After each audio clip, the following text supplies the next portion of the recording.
Hey guys, it's me Cherry and welcome back to my channel. So for today's video guys is pag-uusapan natin ang tax changes to your YouTube earnings. So nag-email po ang YouTube team last March 10. Alam ko na marami nang gumagawa ng tutorial about dito at alam ko din na meron pang hindi alam or hindi pa nakapag-fill up ng form. So sa video na ito, i-explain ko sa inyo kung bakit nga ba may ganito at kung paano siya gawin. Sa email ni YouTube, i-summarize ko na lang po yung mga importanteng mensahe tungkol dito. So si Google will require to deduct US tax. So ibig sabihin, pag hindi tayo taga-US at saka meron po tayong viewers from US, yung revenue natin dito sa YouTube ay mababawasan siya ng 24%. For example, yung total revenue natin dito sa YouTube is 100 pesos. So babawasan siya ng 24 pesos.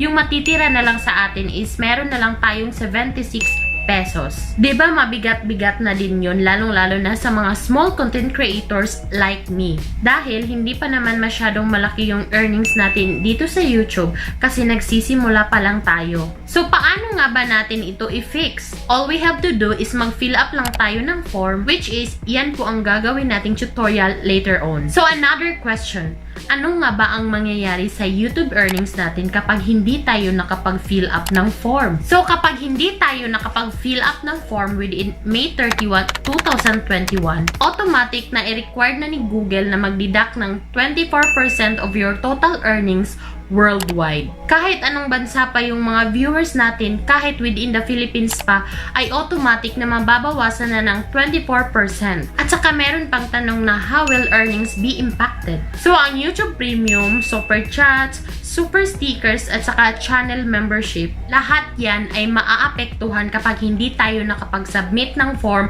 within May 31, 2021. So last question, bakit daw ito nangyari? Dahil nga daw, merong batas sa US na kailangan nating sundin. So, mag-fill up na po tayo ng form, which is itong makikita nyo sa screen.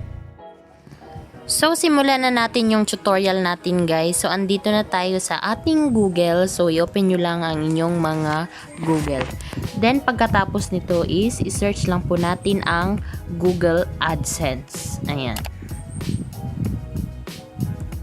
Tapos, punta tayo sa baba, hanapin natin itong Google Adsense.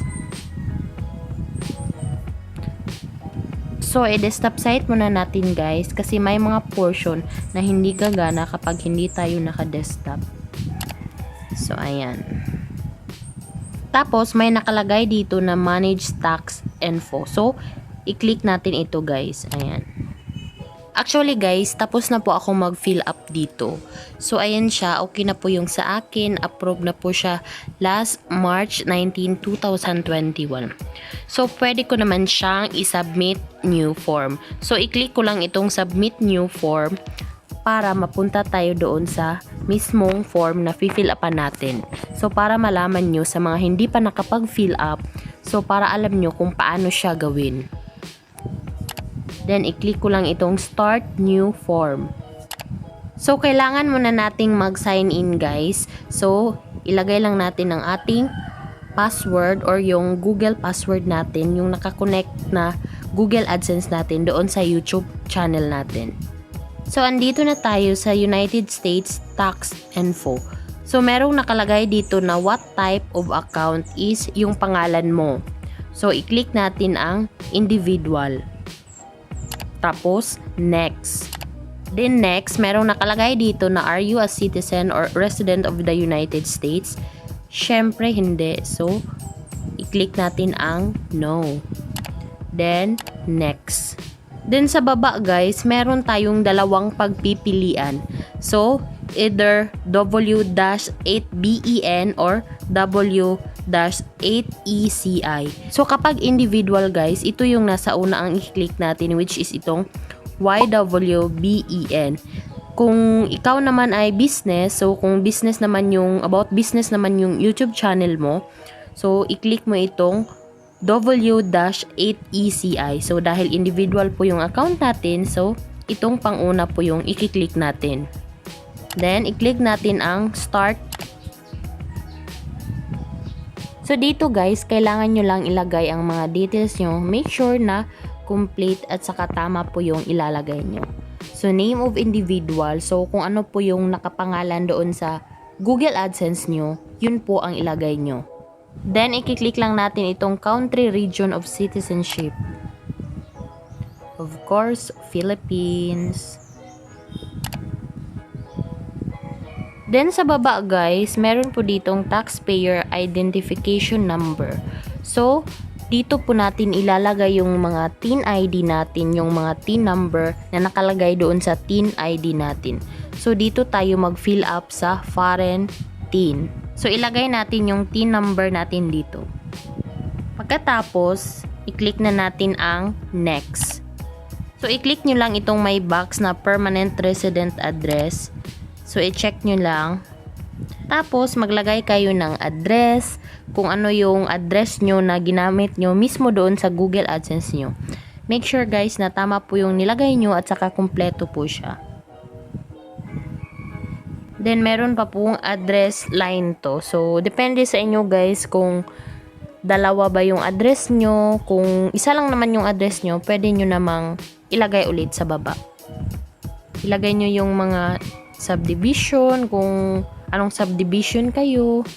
Tapos city, kung anong city kayo. Then, ilalagay nyo din yung postal code ng city nyo or ng lugar nyo. Then, province, kung saang province kayo na belong. Tapos, i-check nyo lang itong mailing address na nakalagay dito. I-check nyo lang ang box. Pagkatapos nito ay next naman tayo. So, dito merong nakalagay na, are you claiming a reduced rate of withholding under a tax treaty? So, i-check natin ang yes. Tapos, i-check nyo ulit itong nakalagay na box. I-check nyo. Tapos, lagay nyo ulit kung saang country kayo na belong. Philippines. Din dito sa baba, merong nakalagay na special rates and condition. So, i-check muna natin itong services such as Adsense.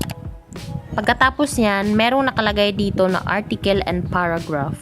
So, i-click nyo siya. Ilagay natin dito is itong article 8 and paragraph 1. Tapos, dito sa withholding rate, of course, dito tayo sa 0%.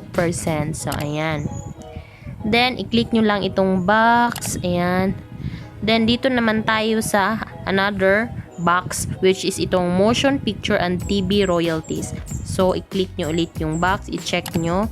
Then, meron ding nakalagay dito na article and paragraph. Ayan. Then, i-click nyo rin itong article 13 and paragraph 2A. Tapos, withholding rate is dito tayo sa 15%. Ayan. Then, i-click nyo ulit itong box. I-check nyo ulit. Then, i-check nyo din itong box na merong nakalagay na other copyright royalties. So, ayan. Pagkatapos niyan, meron na namang nakalagay dito na article and paragraph. So, ito ding, i-click natin ang article 13 and paragraph 2A. Tapos, 15% reduced treaty rate. So, ito yung pangatlo. Then, i-check naman natin itong box. Ayan. Tapos, next. So guys, meron po ditong document preview. This is how your document will be generated. Review the 4 PDF and confirm your information. So meron pong 4 na forms dito. Pwede nyo pong i-click ang mga link tapos i-download nyo or i-print nyo. Pagkatapos guys, i-check nyo na itong box dito na merong nakalagay na I confirm that I have reviewed the generated tax documents to the best of my knowledge and believe they are true, correct, and complete. So, i-check nyo yan guys. Tapos, next. So, dito guys, ilagay nyo lang yung signature ninyo which is yung complete name nyo. Tapos, i-click nyo itong yes, I am the person listed in the signature section and I am completing this form on my own behalf. Ayan. Pagkatapos is next. Then dito naman guys is merong nakalagay na has the individual or entity identified in the tax identity section perform any activities and services for Google within US? So ang i-click nyo dito guys is no. Then i-click nyo din itong box. Ayan. So, dito sa baba na status change affidavit.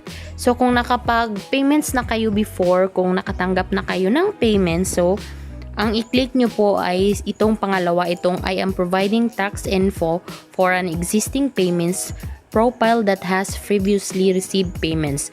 Pero kapag hindi pa naman kayo nakapag-payments, i-click nyo itong una, itong I am providing tax info for a new existing payments profile that hasn't received payments. So, ayan. Pagkatapos nito guys, ay i-click nyo lang ang submit. So, tapos na po tayong mag-fill up ng form.